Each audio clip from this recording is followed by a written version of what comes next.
Okay, well, maybe we'll get started. So I'd like to welcome everybody here. Some of you are very familiar with E-Days here at Colorado State University, and others may be joining us for the first time. Engineering Days is really probably the most exciting day on campus at CSU, certainly for our engineering program.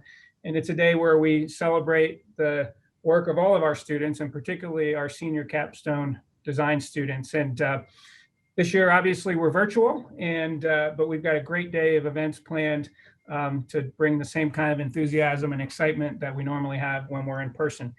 And to kick that all off, we've created a welcome panel of former students, some sponsors, and current students, and even a high school teacher who we work with closely. And to open up the event here, I'd like to introduce Dean McLean to welcome everybody to E-Days. Yeah, thank you, Anthony. My name is David McLean, and as Anthony mentioned, I serve as the Dean of the Walter Scott Jr. College of Engineering. So I want to welcome all of you, and I particularly want to welcome and thank our panel members for helping us kick off E-Days this year. Our capstone projects is the culminating experience for our engineering graduates. Students spend the entire academic year applying the knowledge they've learned throughout their curriculum to real-world projects. Most of our projects have mentors from industry or from various organizations, and it serves as a mechanism by which practicing engineers, working engineers, are able to engage our students on these projects. So as Anthony mentioned, Engineering Days, or E-Days, it's a long-standing tradition at CSU. When I speak to alumni, many will speak to the many hours they spent working on their senior design projects, but they'll also point to the capstone project and Engineering Days being really a highlight of their time studying engineering at CSU, and also a mechanism by which it's helped prepare them for success in their careers. So over the course of the day, we have 114 teams that'll be presenting their projects this year. And I hope you make time just to engage the students, just hear the passion and excitement they have working on these projects. And it'll also provide an opportunity to learn more about what engineers do in their career. So excited to have you join us. And again, welcome and thank you. And Anthony, I'll throw it back over to you. All right, thanks, Dave. So I'll just introduce each of our panelists today, and each panelist is really going to just tell how important senior capstone design has been for them in terms of their career, and maybe tell a little bit about the project that they worked on. And so the first former student that I'd like to introduce is Paige Frankl. She's an engineer at Aktiv Pharma Group, and I recall her senior design project. It was one of our venture-funded senior design projects where students get to work on their own original ideas, particularly if they have a business opportunity associated with that idea. So I think Paige can tell us all about that. So Paige. Thanks, Anthony. I am so excited to see that the amazing students and faculty of CSU have managed to safely put on an E-Days event, because senior design, specifically E-Days, was one of, if not the highlight of my undergraduate career. I founded and managed the entrepreneurial project for the Alternative Horseshoe, which was awarded first place by the Engineering College Council and second place by the Mechanical Engineering Advisory Board out of the 53 competing and mechanical engineering projects. In order to understand why senior design was so impactful to me as a student, let me explain to you guys what kind of a student I was in almost all of my other classes. The day before an exam, you could quite frequently find me hunkered down in the Scott Engineering Building, frantically learning an entire unit's worth of material in one night. And immediately after the exams, you could almost always find me decompressing at the on-campus bar, the Schaeffler. It wasn't a bad strategy. I would usually hit the class average, sometimes higher, sometimes lower, and move on through the program with enough knowledge to safely carry me to the next class. I chose this strategy not because I didn't care, but because I knew my strength and value in the workforce was more in my ability to do things like communicate than it was in my ability to use Bernoulli's equation. However, I remember going to career fairs, and the very first thing many companies would ask me would be my GPA, which I believe was around a 2.8. And once I answered, they would politely wrap up our conversation. Although I knew I had a lot more to offer than than being the most technically knowledgeable person in the room, my GPA didn't express that, and it closed some doors. But senior design allowed me a completely different model of success, and I thrived in it. It started with the freedom of being able to write a proposal and get grant funding to solve a problem that I was excited about. And then, like a real engineer, I was allowed so much freedom to choose how the problem would be solved, and suddenly I didn't really want to put the work off. I especially loved working on an entrepreneurial project because I found a great balance in both the technical and business challenges. Throughout the year, my team and I figured out what each other's strengths and weaknesses were and how to lean on one another as the project moved along. We did so much research, developed a set of requirements and objectives, fabricated and down-selected several prototypes, and then designed, built, and used an in vitro test setup. We still had every single meeting that we could at the Schaeffler, but unlike other classes, the grades and recognition came really easily in this one, and I was able to see how I was integral to that team effort. I may have waited till the very last minute of my college career, but I finally saw what my hard work could accomplish, and I don't think that would have happened without the unique framework of the senior design class. It's really important to produce engineers who can easily grasp technical knowledge, and it's important to produce engineers who are really good at communication. It's important to produce engineers who are creative and free thinking, and it's important to produce engineers who question everything and document everything. There is a need for each one of these and so many more types of engineers within industry. Senior design mirrors industry in the way that it has room for all personality types and learning styles, and leaves room for students to get excited, inspired, and challenged by real world problems. So I am so excited to see what the class of 2021 has for us today at E-Days. Thanks. Thanks, Paige. Yeah, that is a great story. One thing I should mention is we'll have time for question and answers after the brief remarks from our panelists, and so get those questions rolling here. So next panelist here is Noel Marshall, and she's a senior account executive at Schaeffler Group. And Noel. Thanks, Anthony. Hi, everybody. Happy to be here. As Anthony said, I work for Schaeffler. If you haven't heard of them, I wouldn't be surprised, but they're a big supplier for the automotive guys, the big OEMs, mostly with mechanical components like bearings and clutches and whatnot. But I actually get to work on the cool stuff, which is more on the drive-by-wire side and the autonomous vehicles, and kind of help shape what that future is going to look like. So I guess a little bit about me, and then my journey at CSU through mechanical engineering. Before I went to college, I didn't know what I wanted to do, right? I knew I liked cars and I knew I liked math. So I was like, well, maybe mechanical engineering makes sense. And it actually did work out. But that was my logic there. And so anyway, I started at CSU in 2001. Really not knowing what I was doing. I was the first in my family to attend college and graduate, so I was kind of on my own to figure it out. And I would say I wasn't ready to grow up quite yet. So I went to college, and I thought partying was more important, right, than going to class. So eventually it turned into I had to work through school. So I worked, and then that turned into kind of a full-time job. And then school kind of, on the back burner. So it took me, I was a non-traditional student. It took me more like 10 years to get my 4-year degree, but I don't regret it. I learned a lot throughout that time. And as I was getting back into school, I had jobs like at U-Haul, right, to get closer to the trucks and the trailers. I worked at Best Buy as a car audio installer to be closer to cars.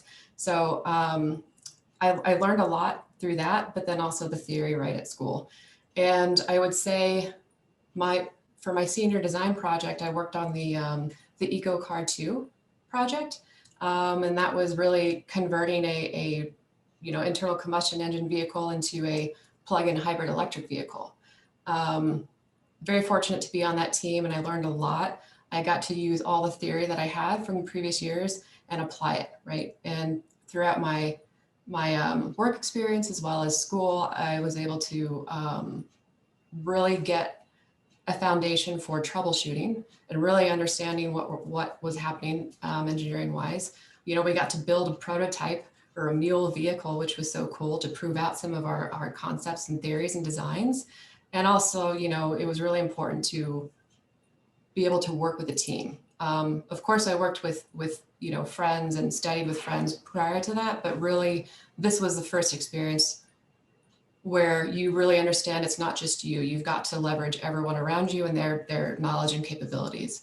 So I'm certainly grateful for that experience. And I mean, if I could, I would still keep it on my resume, and it would probably be too long. But because of that experience, I mean, I've gotten to do things like work on vehicles for people with quadriplegia, to put them back behind the wheel, believe that or not, and drive again. And now I'm in the automotive industry, working with autonomous vehicles. And so very, very fortunate and very grateful to have that experience at CSU. And I really am looking forward to seeing what the design students have this year. And I'll end with Go Rams. Thanks, Noel. That's a remarkable story, and there are so many of our students who have similar stories. And that's one of the great things about CSU is we love students who like to roll up their sleeves and solve problems. Next up is Trent Sieg, and he is a long snapper for the Las Vegas Raiders. And I had the great honor to serve as faculty advisor for Trent's senior design project, which I'm sure he'll tell you all about. So Trent. Thank you, Dr. Marchese. So yeah, as he said, I'm with the Las Vegas Raiders now. So I was a college athlete, or student athlete, and that was a big undertaking, especially with engineering. I came in open option freshman year, and honestly, I struggled that year. It was rough. Like, I came from a small school out in small town Colorado, and I was like the smart kid in class, never really had to put a ton of effort into anything. Then I got to CSU, and that definitely changed. I had to really learn how to study, and through that first year, it was a struggle. Coaches started talking to me about like potentially dropping engineering because my grades were getting low enough that I might not be able to compete. And that was kind of the little fire under me that lit me up, because I was like, well, I definitely want to do engineering. And it kind of made me have to reassess how I go about school and how I balance football and my social life. And really the way I did that was I just got rid of my social life. But I kind of figured it out. After freshman year, I wanted to be a mechanical engineer. I just really loved figuring out how things moved and all the mechanical advantages of everything.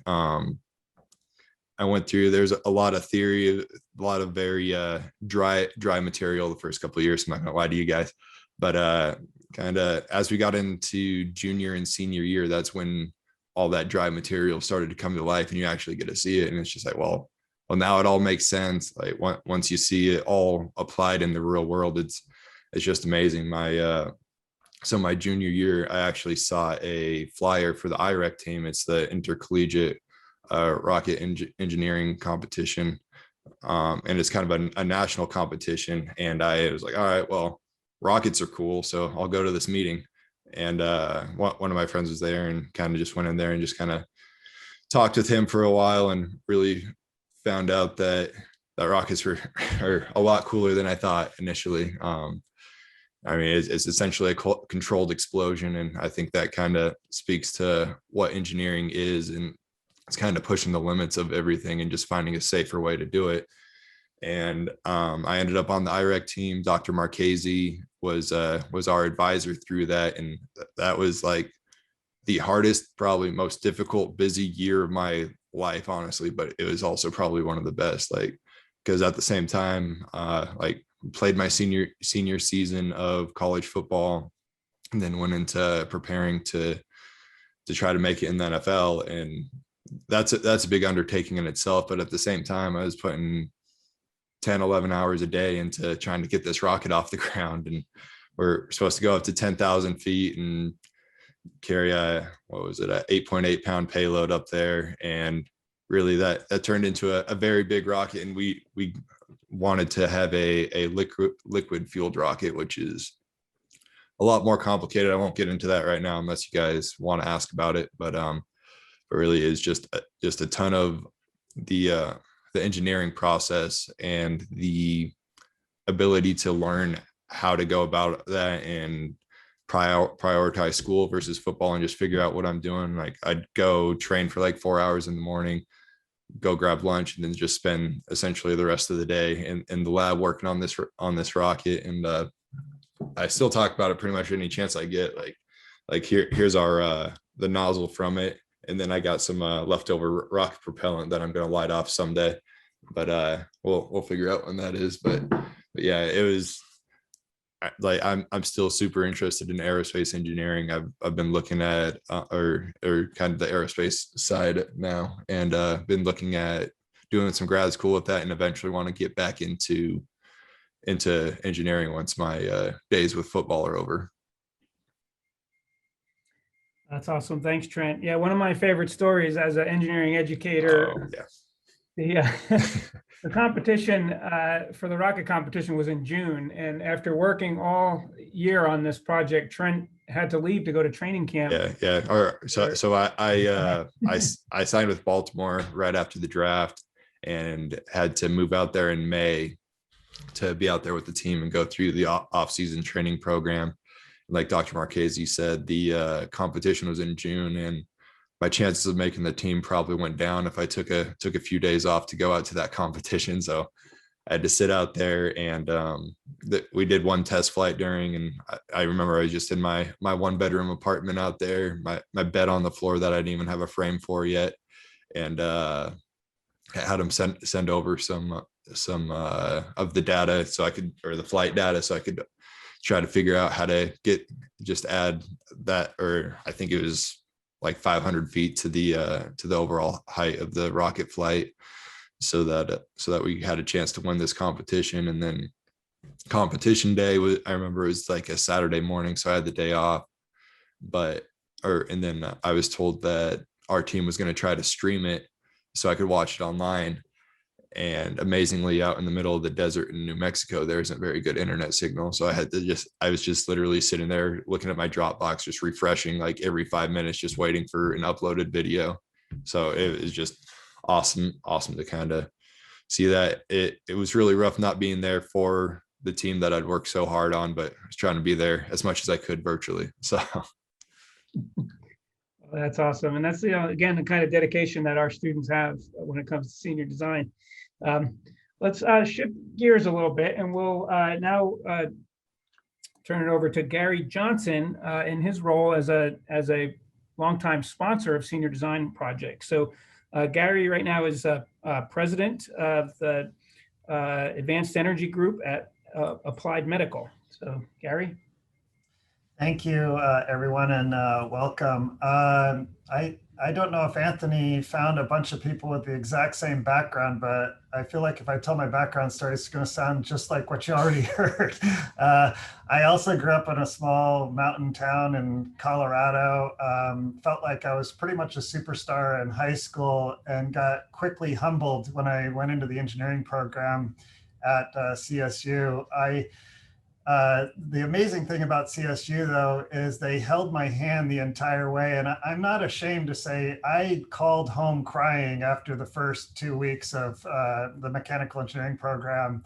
But CSU had a lot of folks that would reach out to you. I can't tell you how many math mods I took to catch up in those early days, trying to close the gap between where I was in school. I didn't actually even know what engineering was when I went into the engineering program. I had a phenomenal high school counselor who he was asking me, what I thought I might want to do after high school. And I didn't really know. My dad was an iron worker. My mom was a phlebotomist. And I was the first person in my family to get a college education. And so I didn't have a lot to lean on my family. This high school counselor said, well, you know, you're really good in math, you're good in physics, you've built your own econo drag race car, you like to race cars and build your own motorcycles and things. Have you ever thought of engineering? And I said, I don't even know what that is. And he said, well, engineers are the people that design cars and motorcycles and planes and everything else. And I thought I died and went to career heaven. People will pay me to do that stuff. I thought it was amazing. And so went into the engineering program, loved every second of it. It was very hands-on. It was interdependent. There were teams, there was collaboration throughout the program, and people wanted to help you be part of this wonderful engineering society. I was lucky enough after I graduated CSU to find a home at Applied Medical. Right after I graduated from CSU in '92, I started at Applied Medical. It was a very small company, maybe 30 people at the time. We're over 5,000 now globally. And the company's been sort of this hair on fire, exciting, collaborative environment ever since I started here. And with that background, I kind of want to talk to you about, transition a little bit about our philosophy and working with CSU and the Capstone Project. And let me start with, you know, our world today, and therefore our teams are confronted with very complex problems beyond the scope of a single individual or even a functional group. Those days of workplace silos and heroic individual efforts are gone. Today's business and educational institutions require a more collaborative environment to thrive and grow and develop. And a hallmark, we believe, of today's complex business environment is really this extensive interdependence. So these interdependent environments have many interconnected teams tackling complex problems that are often, and they impact many internal and external customers, and everything is connected. So are the actions. The decisions have far-reaching impacts throughout the team. And these problems and their complexity require a view from multiple different angles, multiple different specialties, multiple different customer inputs, internal and external, manufacturing customers to the external customers, process development customers to clinical development customers. All of these inputs are required to develop and solve today's problems. So in our opinion, the key difference between a progressive and traditional organizations is their ability to recognize this reality and support a culture, a place, an organization that nurtures and embraces the strengths of a collaborative environment like that, independent environment where teams come together and solve these problems. And that's why I've been so excited to be part of this CSU organization, from going to school there and then being invited back to be part of E-Days and other functions at CSU. My interactions with CSU and the student body, there is just this heavy emphasis, almost a passion on cooperation, inclusion, interdependence, and it's exemplified by the Capstone Project. All these capstone projects bring in multiple disciplines. It's not how would mechanical engineering solve a problem. It brings perspectives from all groups into these capstone projects. And we really love that. And I love that personally. We say here, if you put an engineer in a lumber yard and you ask them to build the strongest, lightest ladder, you're unlikely to get an aluminum ladder. It's probably going to be wood. And so when you bring all these interdisciplines together, they bring all of these resources and tools and capabilities together. And these things are paramount. And we think CSU is doing the right thing by emphasizing them. So at Applied, all we want to be is an extension of that cultivating environment. From the outside, we look like a company that develops technologies and products, but on the inside, we really strive to develop those people the collaborative environments, and the implemental teams who develop those projects. So our goals with the capstone project and working with CSU is build on CSU's amazing program, build on their amazing philosophies, build on this cooperative environment, then transition folks who are in those projects to understand that there are many career options, build a foundation of career options where this problem solving, this collaboration is really key to your success in your career going forward. They can learn from mentors and leaders in the medical device space if they're interested in pursuing that. Interact with a caring, hopefully competent team, an inclusive team, help them understand that there's a sense of belonging out there, an ownership in the mission that you can go forward with, and then finally make a meaningful impact. And those are our goals in working with this program. And so I'll stop there. Well, thanks, Gary. We really appreciate it. The one thing we should mention is that most of our projects are actually sponsored by industry, and without industry partners like Gary, we couldn't do senior design. And so we really appreciate that. And the students appreciate the opportunity to work on these types of real world problems.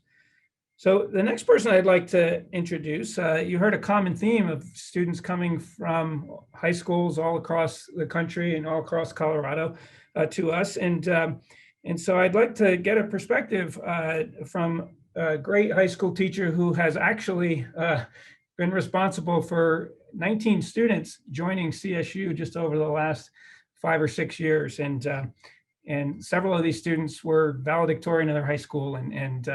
And so without folks like Scott, we wouldn't have the students that we have. So Scott, maybe you can provide your perspective as a high school teacher, what's important about if you're interested in studying in engineering, and how you found CSU a great destination for your students. Thank you, Dr. Marchese. So my name is Scott Raedeke. I'm a high school teacher, engineering teacher at Fort Lupton High School, kind of out in gas and oil country. But we're an alliance partner with Colorado State. And so we have a number of students going up to Fort Collins, not just in engineering, but all kinds of different fields. And we've developed a great relationship with, Dr. Marchese's squad and all the students. We had a good session earlier this year where we brought our students in for kind of, some show and tell, as well as some question and answer time, which is super cool. And I hope we get to do that again. And I recognize some faces here from people who are part of that. So thank you.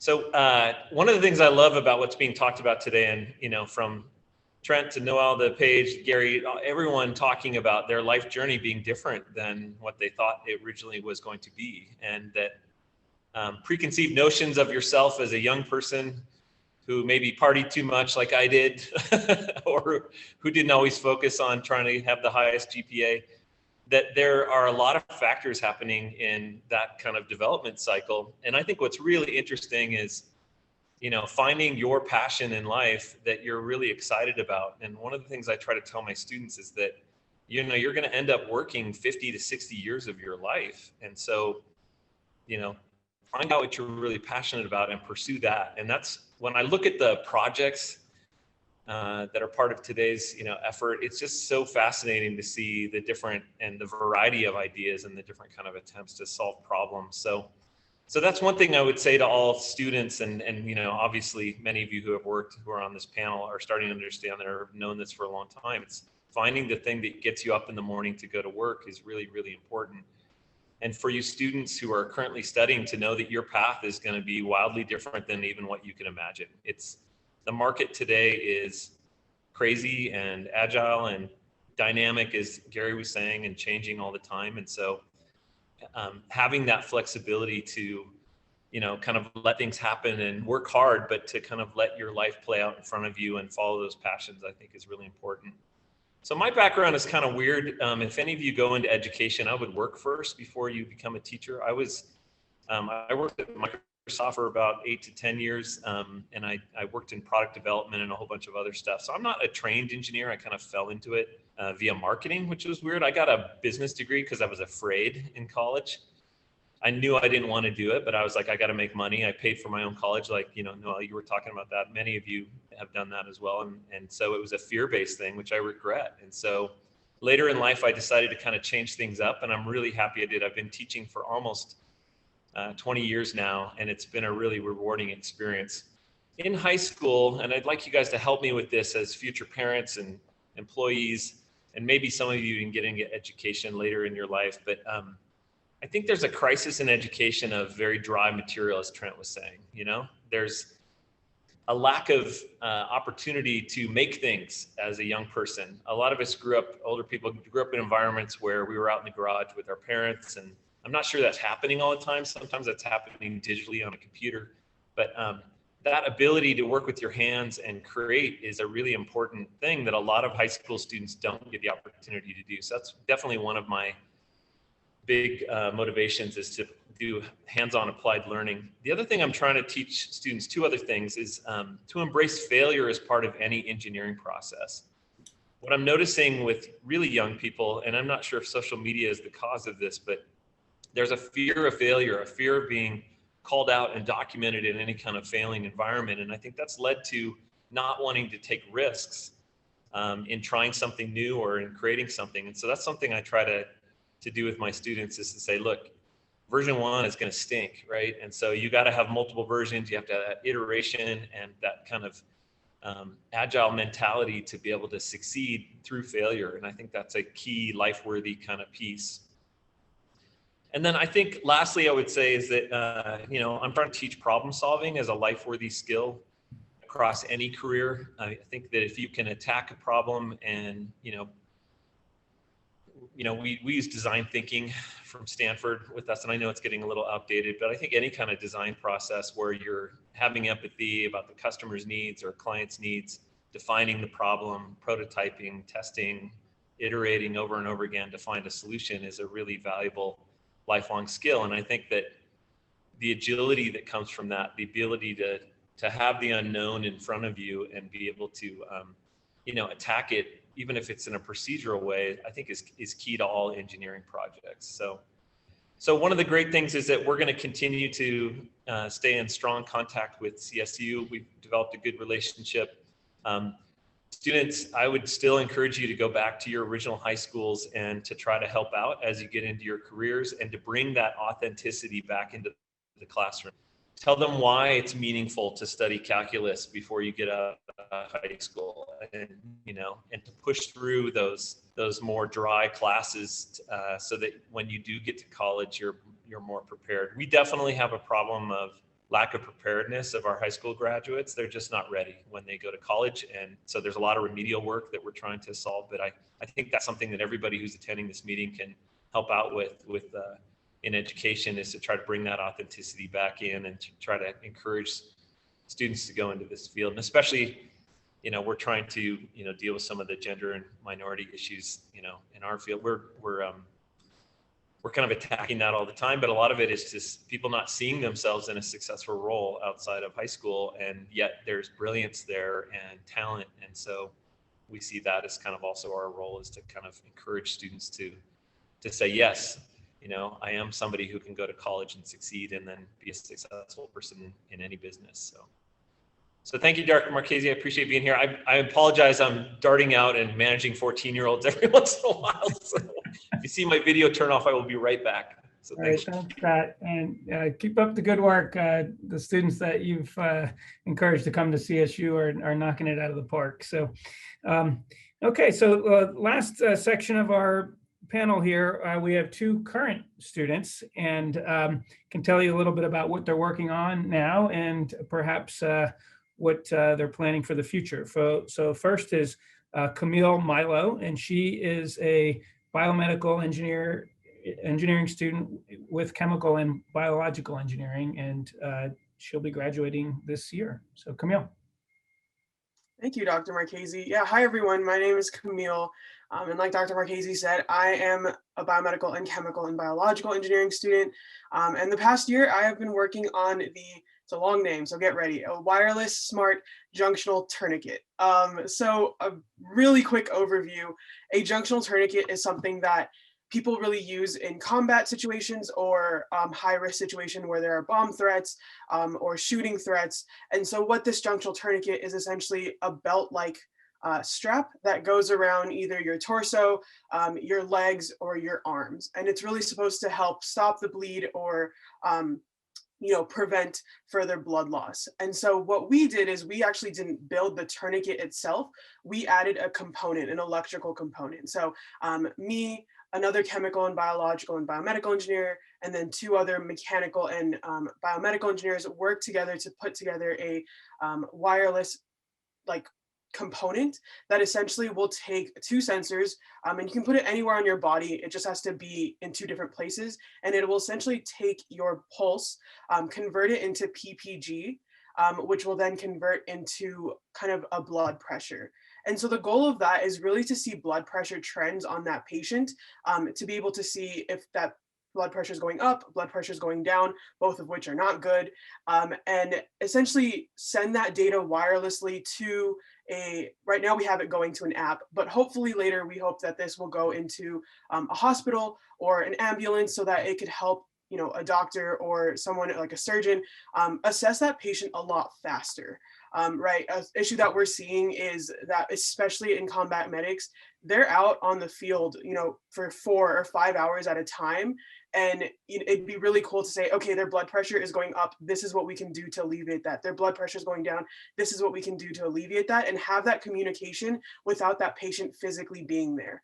Or if there's like a mass bombing or a mass shooting, to have all those patients, especially when hospitals start to flood up, have all those patients say, okay, in the ambulance, this is what we can do to help that patient right now. So that's kind of what we have worked on. We have it successfully sent onto this app, which is really cool. And it times you as well. So what's really nice is you can see how long that tourniquet has been on that patient. And all this works through just pressing a button. So we actually, it was really funny because we had started off with, I said, chemical engineers and mechanical engineers, and we really did a lot more of the electrical engineering components. And that's kind of the one thing that I love about CSU senior design is that you go into it thinking you're going to do one thing and you don't know what you're going to do, right?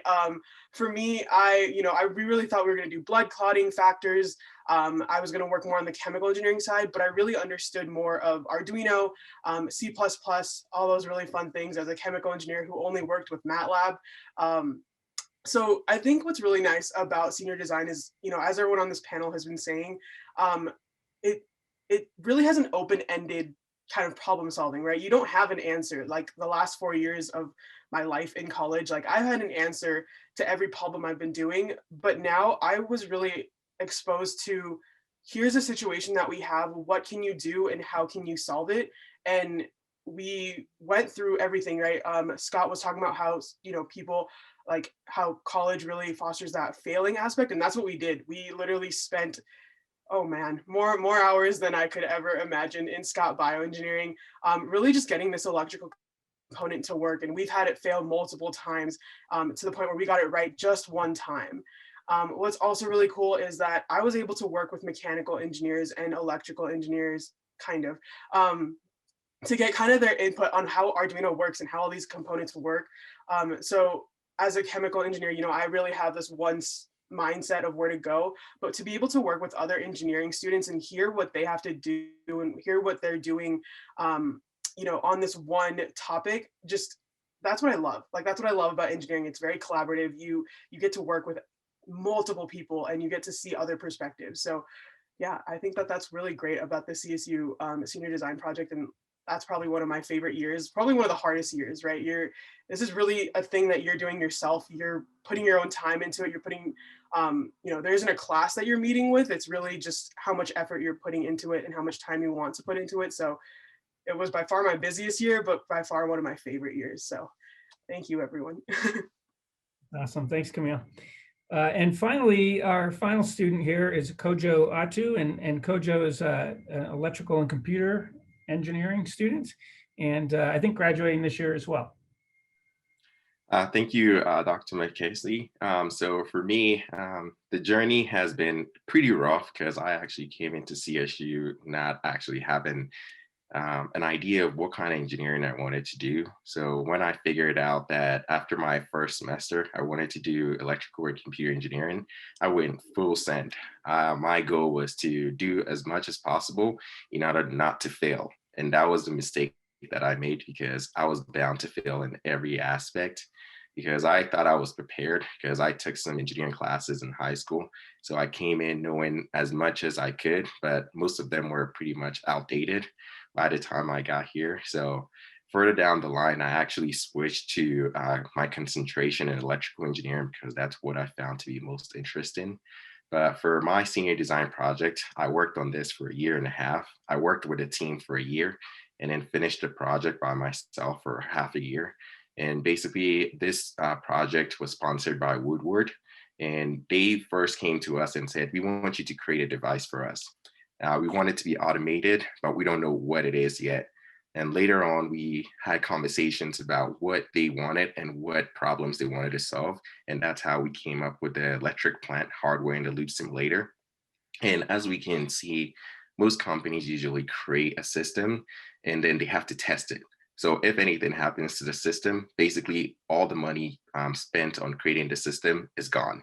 So we wanted to figure out a whole new environment where we can test all these systems through a software program, where basically they don't have to worry about wasting money, but they can still have their device active and make a couple of modifications to make it perfect. Because the failure aspect, we didn't want it to impact the hardware, but to impact the software so we can keep fixing it. So this project actually is well over $100,000 in funding.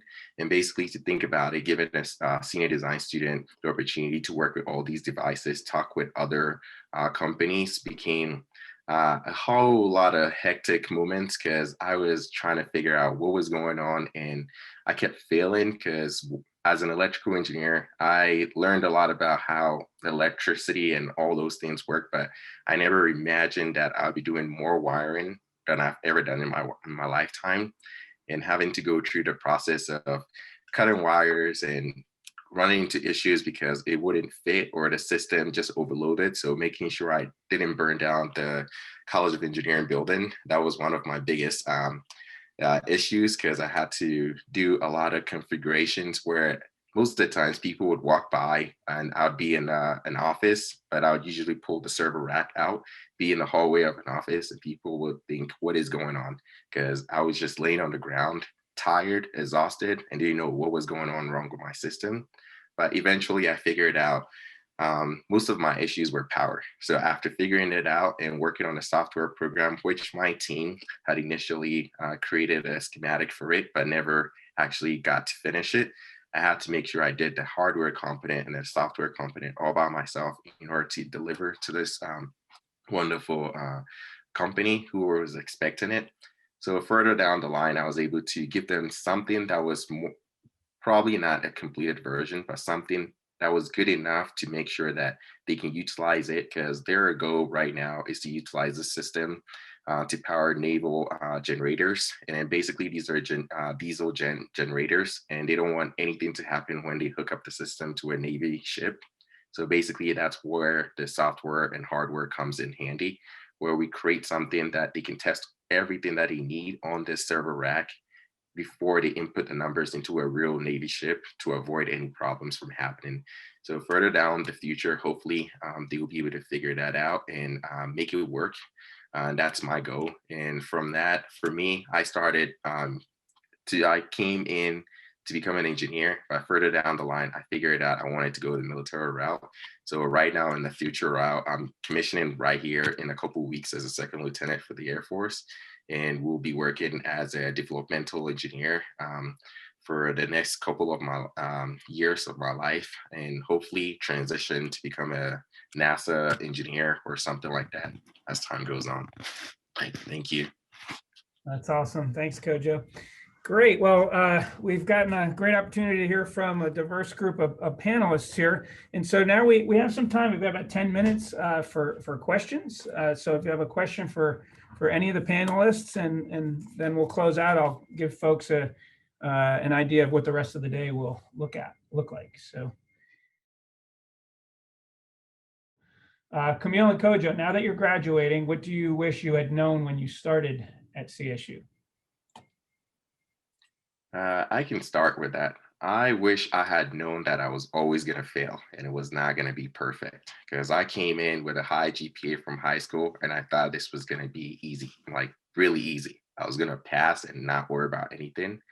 And I came in after my first semester, I was like, wow, this took like 4 years out of my life for just one semester. And it was at that moment that I realized that if I had actually prepared more and taken more like college based classes in high school, I would have avoided all the nitty gritty basic core classes that I had to take here and just advance into something else that I wasn't pretty much expecting before coming to college. Yeah, that's a good one. One thing that I wish I'd known was professors are people too, and you can talk to them. I remember my first 2 years, I was like, I don't need to talk to a professor. But at my sophomore year, second semester, I like just went to my professor and was so confused in one of my classes. And yeah, they just like really helped me. So I wish I had known, and I wish that like people would tell me more, like, go talk to your professors. They're people too. They honestly sit at their office hours sometimes by themselves. So just go talk to them, even if you don't have a question about homework, like just hear about their research, because they will talk about their research all day. So yeah, I wish I'd known that professors were people too. Great, thanks. So I've got a question in the question and answer here. And so the question is that, engineering is still dominated by demographics of white males. And the question is, I guess, for the whole group, in your professional and college career, have you come across any issues that have negatively affected underrepresented members, such as Hispanics, Black, Asian, and women? And if so, how have you handled it? And have you directly experienced any issues? So that's a tough one, but it's certainly a fair one. So anybody like to field that question? I can go ahead and start. I have definitely experienced being underrepresented and undertrusted within the field, and seeing, I've definitely experienced discrimination within the workplace, as well as sometimes within even peer groups at CSU. It's just kind of part of it. But I think I have managed to work past that by understanding that it's part of it and kind of kicking my engineering up a little bit, and just kind of understanding that you kind of have to field those things and be able to fall back on the data when you need to. I've also gone ahead and actively participated in DEI committees at work to try and just generally make workplaces better. I kind of like the challenge of dealing with it though, and kind of proving myself. So it's not something that I would necessarily wish on people, but it's part of the field. And I think it's getting better and better as time goes on. So hopefully it continues trending in that way. And it's important to kind of learn how to deal with it, not take it personally in the meantime, and just keep doing what you're doing. And eventually, if you keep doing a good job, that will be recognized, and that's all you really need. Thanks, Paige. I could add a little bit to that. I'd say there have been a lot of issues in general. And one thing that I've done was when I came in first, I was underestimated. People didn't actually believe in what kind of power I held in my hands in terms of knowing what I was doing. So I had to go through the process of actually having conversations with people and telling them about what I knew, and then letting them know that, like, just because I might be different doesn't mean that I'm not actually here to learn and then make something out of my life. So I had conversations with students and also had conversations with teachers. And so far, the past year, I've been having conversations with the College of Engineering about different issues that we've been facing, and then all of us working together to figure out avenues in order to resolve those issues, because we know how the impact affects the students and everyone else, and we don't want to just leave it as time goes on. So we want to continue to make sure that questions are being answered and people are having an opportunity to see the good in things and how we can stop the impacts that might affect them as they go throughout their college career. Thanks, Kojo.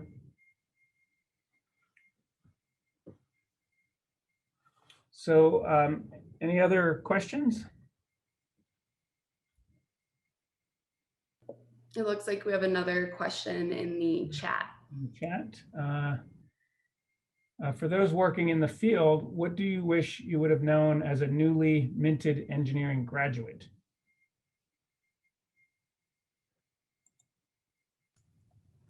I'm happy to give a couple comments on that. There's I think probably two things I would, if I could go back and tell myself give myself some tips as I was about to graduate. The first thing I would tell myself is maybe imagine that you're being invited on a team to go on a mission to Mars. And instead of, when you go into this interview thinking about how do you answer all the questions, you might think about some of the questions you might ask about the team you're about to join. If you're going to spend 9 months in a space capsule with this crew, and then maybe years on a planet alone with these individuals, does the mission align with yours? Are they purpose driven? Is it a team you want to be with? Does it match your culture? I found those things were far more important than the job or the role that I might be going into, is understanding the environment, the team, the group, the organization you're going to be part of. And so I would have stressed to myself to ask as many questions as the interviewer is asking you, to really get a basic understanding of what's it like at this company I'm about to join. And there's all kinds of different environments, all kinds of different philosophies, all kinds of different cultures. And I'd spend time finding one that works for you rather than focusing on the job at hand. In retrospect, it was far more important to be part of a culture and a purpose-driven organization that shared my mission, my values, my organization than any of the other roles. Engineering gives you such flexibility to move around into different parts of the organization and do so many different careers and paths, and from anything from marketing to different engineering roles to manufacturing to leadership, business development. All those things can be had from a basic foundation of problem solving. And so I would spend a lot more time focusing on who are you joining. The other thing I would say is at some point in your career, you're going to make a transition between understanding the development of projects and technologies and then to developing people. And you're going to struggle with this loss of seeing a product go out the door or technology go out the door and transitioning to replacing it with seeing somebody develop and grow in their career, for their family, their community, and maybe even past you. What you'll find is once you make that transition, how much more rewarding it is to see somebody grow and develop than to see a product go into the marketplace. But I can't tell you how hard a struggle that is for an engineer to leave the actual physical product going into the market and transition into, well, maybe I should say for me, to transition into developing people. And so I would take that with an open mind when you get to that point in your life. So those would be my two thoughts. Great, thanks, Gary. So we are just about out of time. While we'll have the group here, though, I'd like to just explain how the rest of the day is going to go. And I think I'm allowed to share my screen. And if so, I will do this. So what you're seeing here, hopefully, is the website for E-Days. So one of the great things about E-Days normally is we can just wander out of our offices and view hundreds of projects and talk to students. And so thanks to our staff here, Russ and Andy and Rich and Emily and all of our senior design instructors, we've put together the next best thing. And so you can actually view every one of our projects in 3 formats. And so you can search any project here. So I can search by name. And what you'll find here is, well, that wasn't a good example. Let's do another one. So what you'll see here for every project is a PDF to a poster that the students have made and a link to a video. And then you can view those anytime, today or weeks later. And you can also go into a live Zoom session and talk to the students and ask them about the projects, just like we would in a normal day here on E-Days. So that's how the rest of the day will go. I encourage everybody to enjoy the links and the videos. The students had a lot of fun with the videos. We don't often do that. So that was a lot of fun. And then jump in and out of the sessions with the students. They're going to be waiting for you, and they're going to be excited to talk to high school students and parents and professors. And so we welcome you to join us for the rest of the day. So how do I stop sharing? Okay. Dr. Marchese, it looks like we have one more question in the chat too. Excellent. Under what circumstances would you recommend an incoming student pursue the open option path? Are there potential downsides?